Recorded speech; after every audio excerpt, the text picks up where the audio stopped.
Yeah,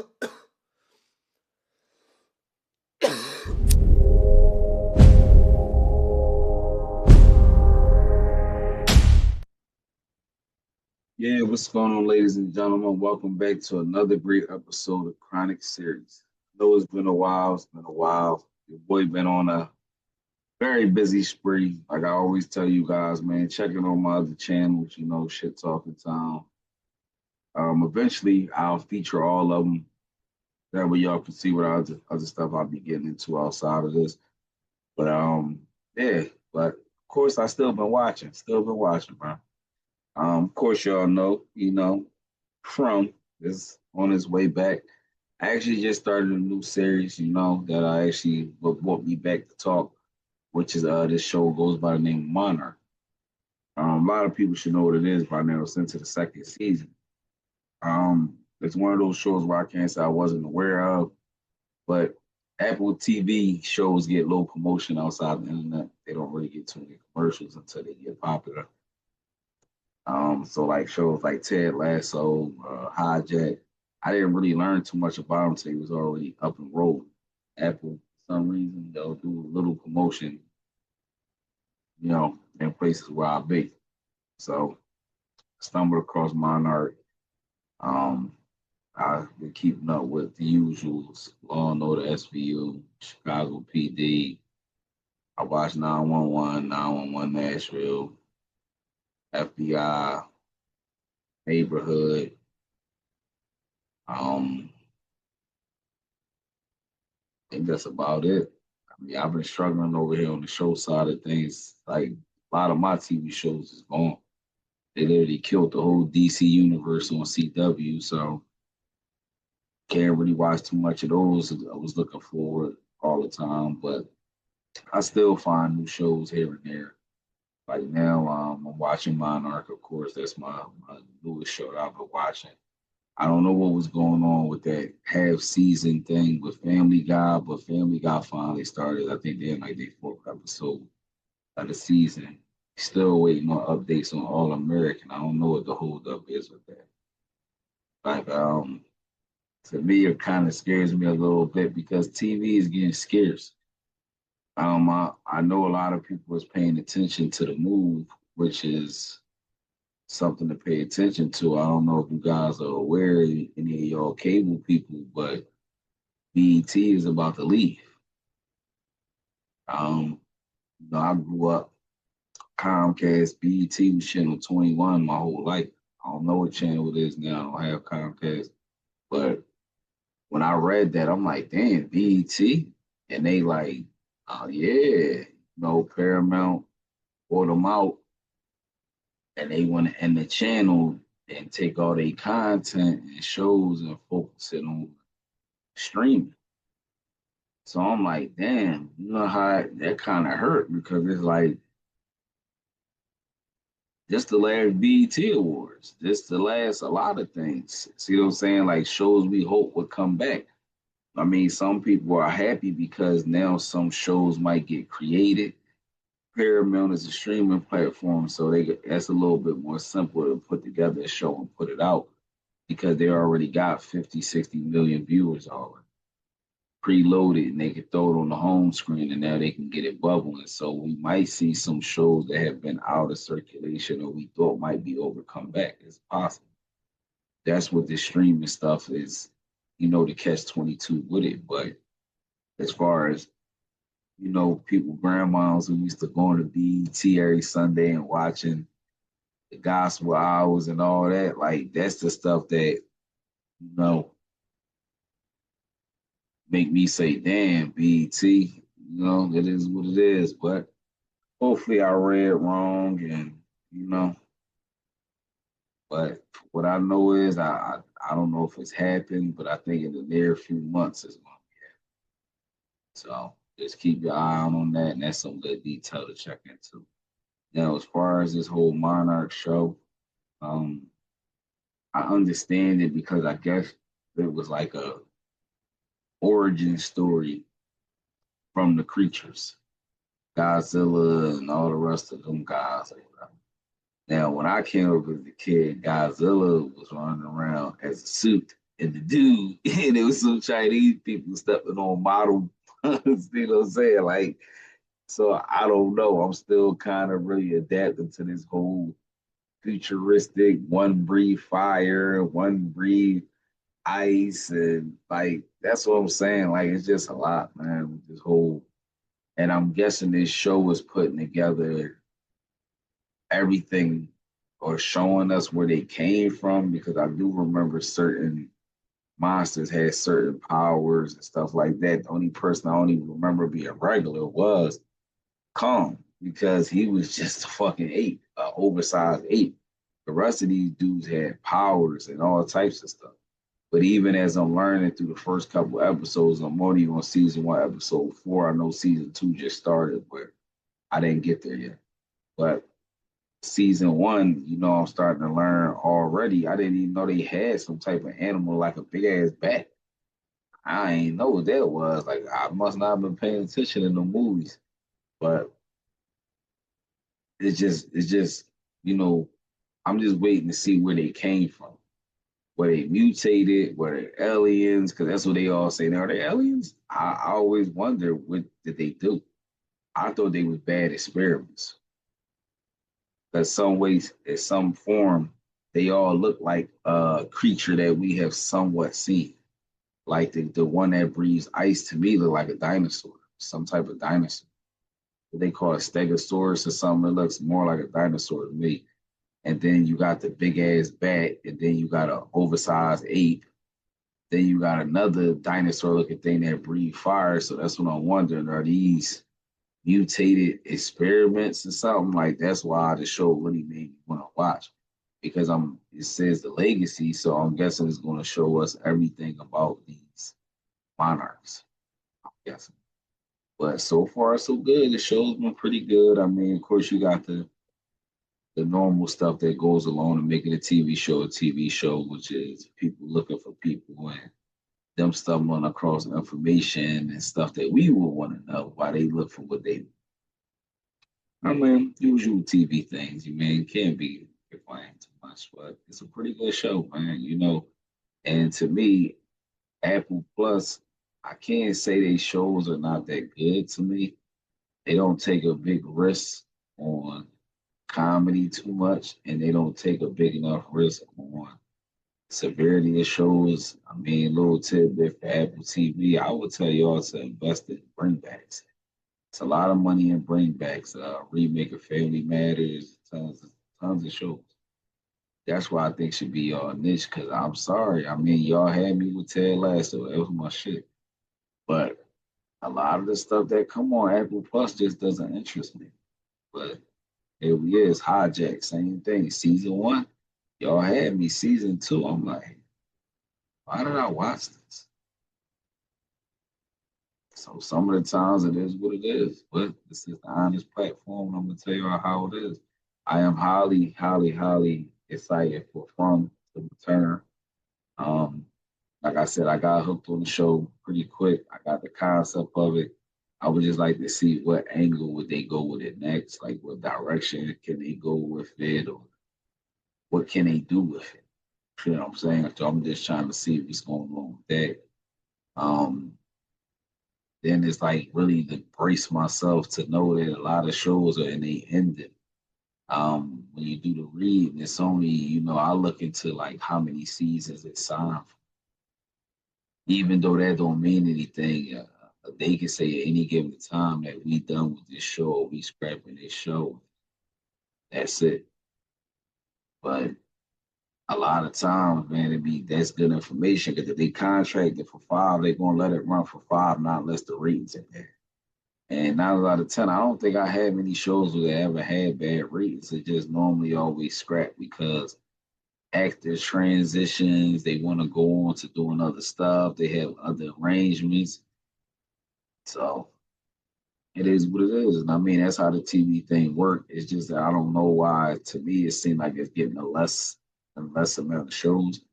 A lot of people keep saying it's because of the streaming apps and so forth, but I don't believe that because if that was the case, they will only be releasing these shows on streaming and they're not. So for me, I'm like, what's going on with these TV shows? Y'all taking them off quick, but y'all not putting them back to fill that void. Good Doctor, man. Y'all still owe me. That was a damn good show that y'all ended for no reason, man. I really didn't like that. Once again, actor transition. Actors wanted to transition, I'm guessing. But it's just like TV plays a strange game. So to me, I'm always be a movie guy. Once a movie is made, I can turn it on whatever I want, laugh 100 times, and enjoy it.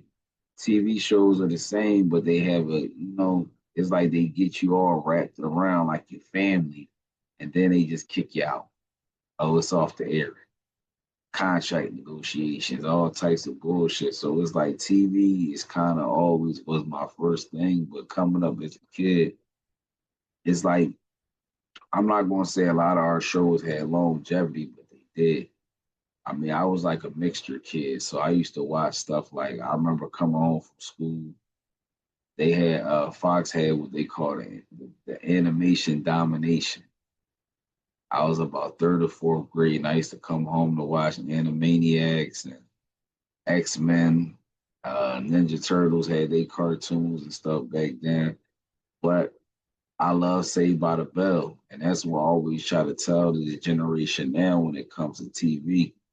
They always gave us a mixture. Yeah, we had shows that we loved that was cartoons, but everything wasn't a cartoon. Saturday morning, if y'all remember, cartoons come on the first half and then it end with a show called City High, and then Inside Stuff come on. Real TV shows, no cartoons. And then me, I love Nickelodeon, so I used to watch shows like Hey Dude, and Wild and Crazy Kids, Legends of the Hidden Temple, Double Dare. Like I liked it all that type of them TV shows. It wasn't all like cartoon like now. Everything is so cartoon, cartoon, cartoon. So by the age of 10, 11, I ain't gonna lie, I watch cartoons, but not that heavy. I mean, my cartoons was He-Man, Thundercat, Transformers, and like them was my cartoons. G.I. Joe, um, a lot of yeah, yeah. I ain't gonna say no road running, none of that. I'll be capping. That was like the '70s. But those are my cartoons that was on when I was a kid, and a lot of them I don't know because I watched cartoons with my older cousins.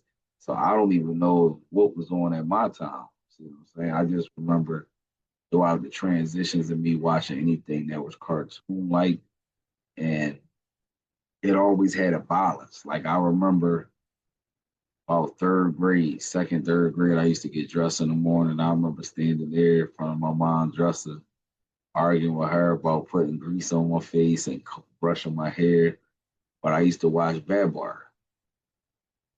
Bad Bar used to be my shit when I was getting ready for school. And then I used to always tell my mom, no, can I go to Channel 17?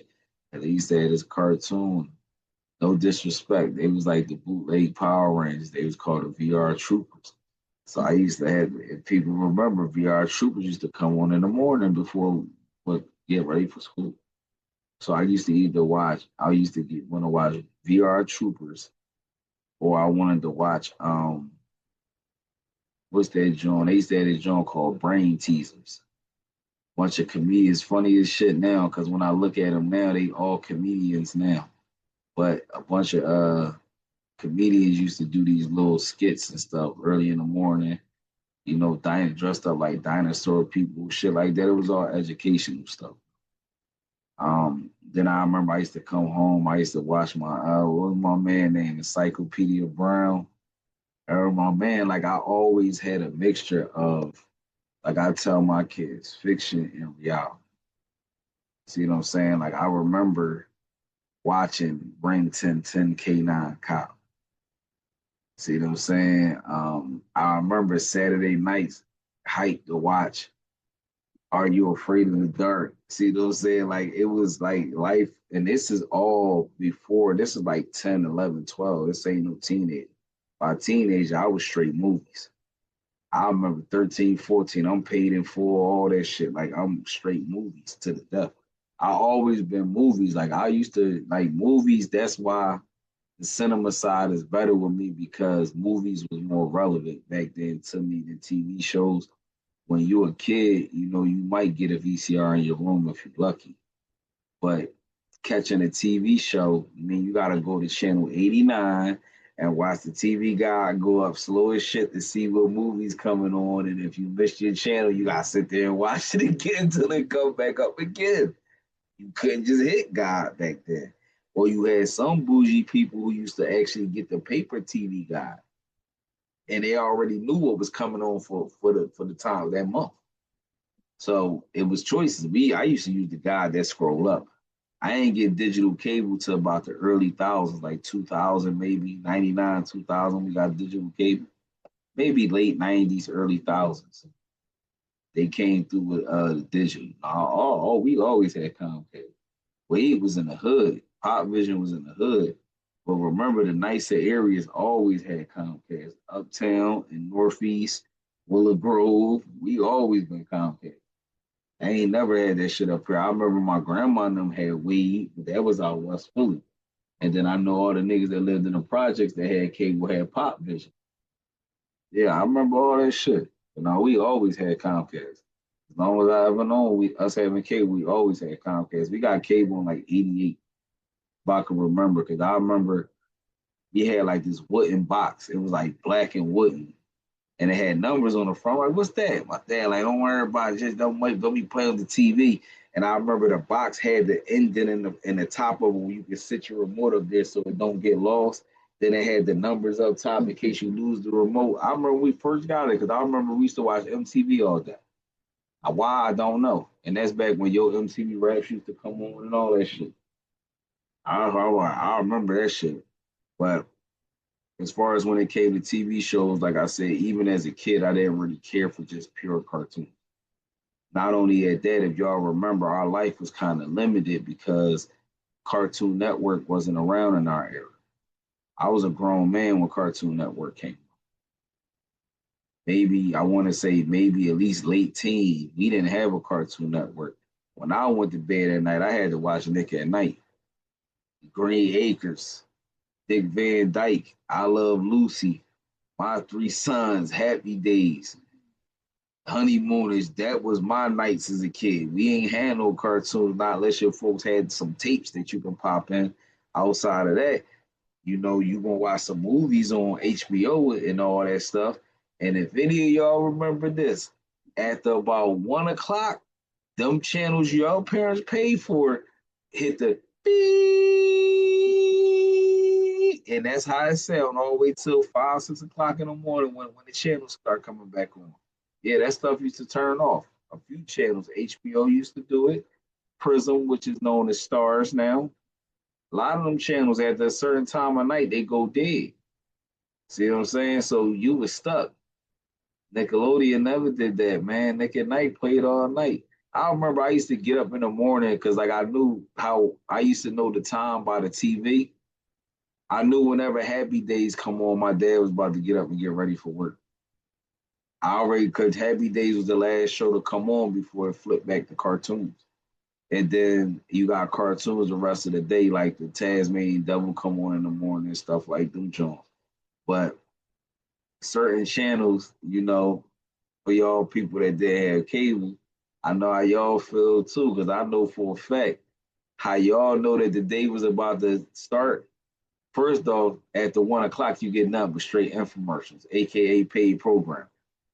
All night long, you get paid programming. If you ain't getting paid programming, I'm gonna tell you what you was watching: MASH or Hogan's Hero. That's the only thing that came on that night. MASH, Hogan Hero. You might get Night Court. Night Court was my shit, but we did not have a lot of TV at nighttime. Cheers, but that was earlier. Days like earlier. But the crazy part of how you know when it's time to wake up is the last two shows my whole life will let me know there's about to be sunlight. This show called Dear John and the John Coach. When Coach come on, that's another show when I know, oh, my pop about to get up and get ready for work. Those are them shows that always came on right before the sun came on. The last of the shows before it turned back over to the news and the regular TV that the world know. So yes, that's the reason why I feel that I can own chronic cinema because I've been around a TV my whole life. I spent a lot of time watching TV as a kid. It's a long winter in Philadelphia, so yeah, you can't play outside when it's cold. I watched a lot of TV. Um, TV shows extensive. Even coming up, I didn't really care to even the chick flicks. So like I tell you, I kind of took a jump once shows like Saved by the Bell ended because they was with us so long. So it's like when shows like I was watching Saved by the Bell in elementary school. I was there grown when that shit ended. They went to college with them niggas and everything, and they got married with us. See what I'm saying? Them niggas did some time with us. So when shows like that ended on me, I went straight movies. I didn't really care about TV shows. When I came back into the era of watching TV shows, honestly, it was around the time when 90210 had been re-released because the young boy. Well, no, I ain't gonna say that because I keep forgetting. Like, of course, I watched The Wire, The Corner, and all them type thing. I used to watch Oz. Like, I always stayed in the series space. So let me rephrase that. But I was more heavier in the movie presence than any presence of all. Because TV shows, like, that's when cable started producing a Jones. Like, I remember when they had a show called The Corner. Corner was like when I really started watching HBO shows like that, and then they started giving us shit like Oz, then The Wire, and then that's when it kind of blossomed that cable channels making good shows like that. I know a couple people used to watch Curb My Enthusiasm. They had shows, but I'm talking about like hood shows that like iconic following with African American stuff like that. But it's that was just the era.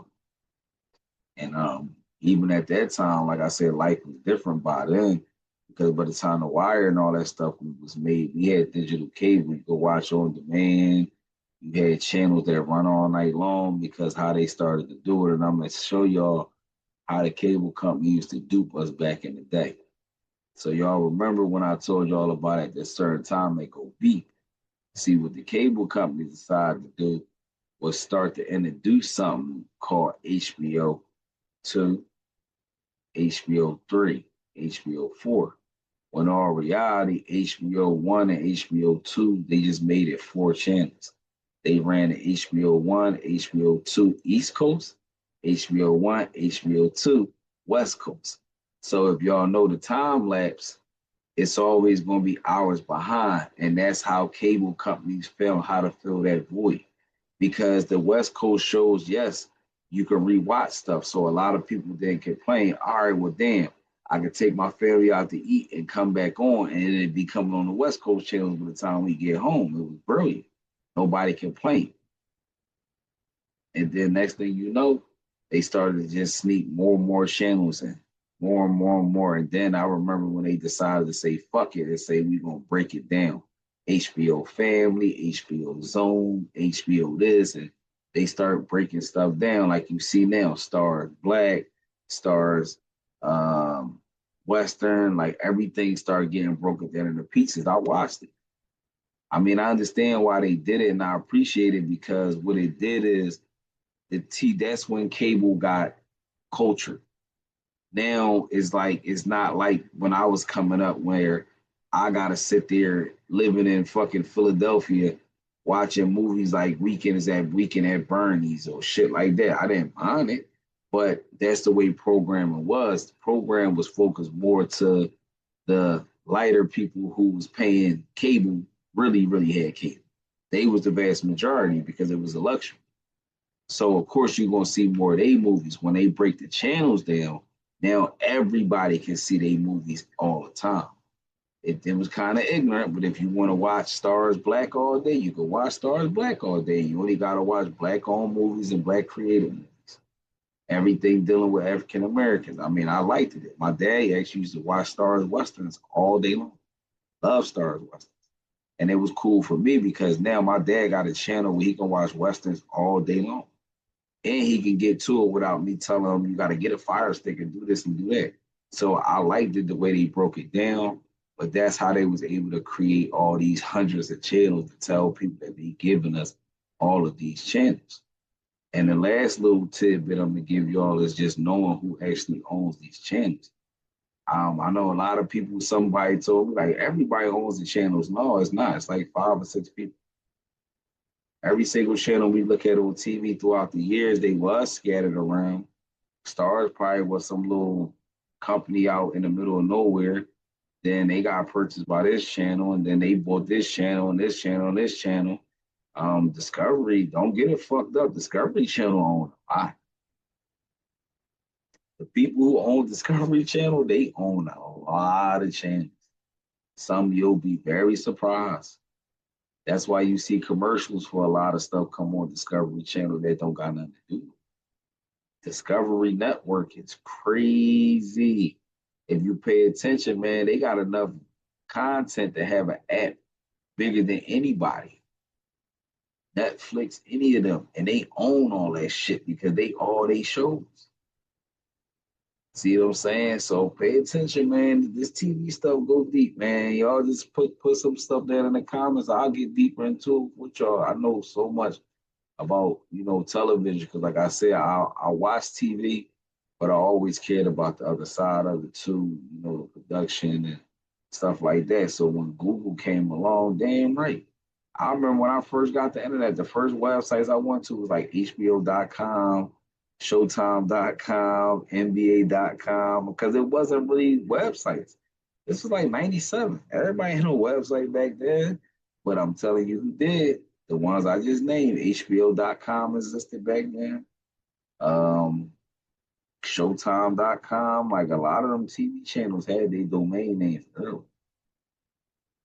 So, yeah. But glad to be back on the scene, guys. Definitely going to tap in after I get a little bit through the Monarch. Like I said, I'm only into the 4th episode, so I can't even really give you a full breakdown because I'm still got my head spinning trying to figure out pieces that don't make sense to me. This makes sense, this doesn't. So fast forward on, I'm gonna go ahead and finish the series out because, like I said, it's going into the second season now.